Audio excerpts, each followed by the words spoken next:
նահատակների և կեցրի Հայաստանի Հանրապետություն։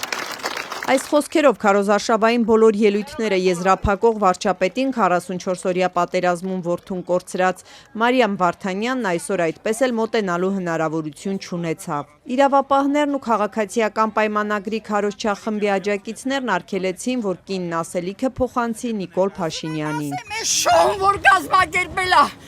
իմ նման սգվորները սիրտ չունեն իրա, օրանժվի սրտիկները բերում այս տարածքը իմ երեխեքը։ Երկու, իմ Արմանը,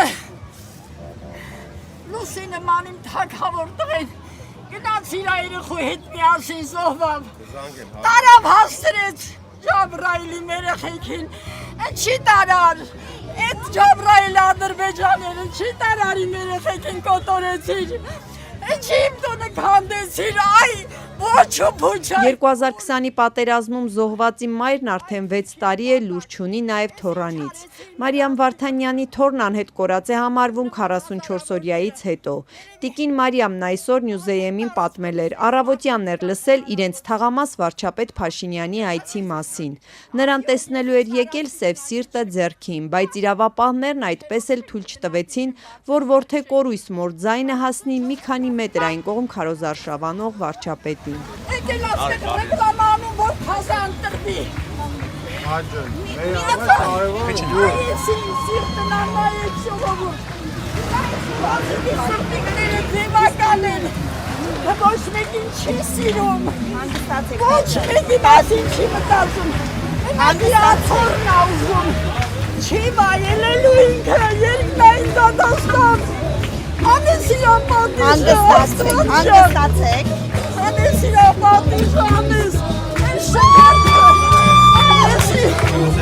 երկեք, բարիք ուրախացեք։ Մի քանի վայրկյան եւ ողբացող կնոջ ձայնը աղմուկով խլացվեց։ Վարչապետի առաջնորդած քարոզչախումբը ոչ միայն երգում պարում էր, այլև սուլում ու ծափահարում։ Զուգահեռ հայացք նետելով նաեւ ոստիկանական օղակի մեջ մնացած կնոջը։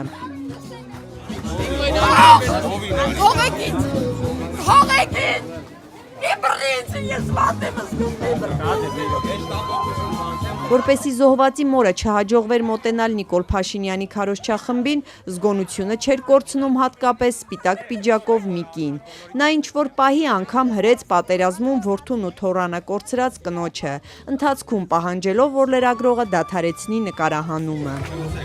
Երկեք, բարիք ուրախացեք։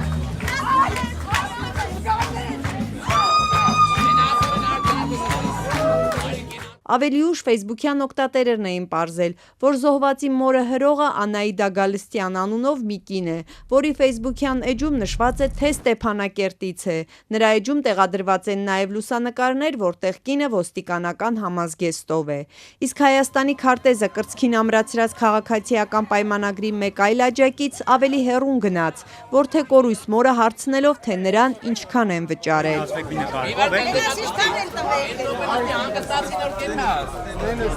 Այսպիսի հարց իր քննադատներին տալիս է նաև Նիկոլ Փաշինյանը, բայց քարոզարշավի վերջին 2 շաբաթները վարչապետին գրեթե անհանգստացնող չկա։ Դուք ես կենթանի ընդհանրապես, դուք ես կենթանի,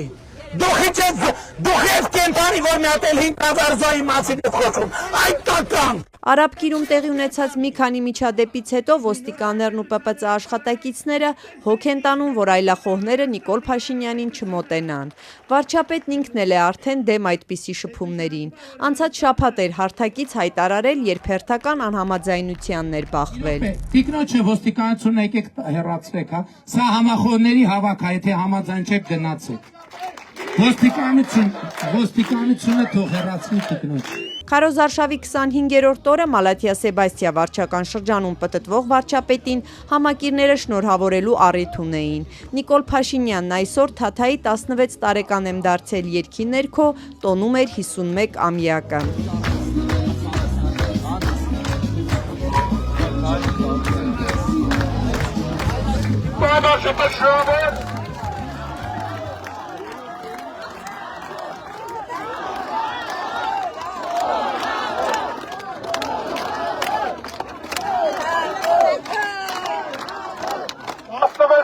Պարզայ ինչ է նշանակում։ Շնորհավոր, շնորհավոր։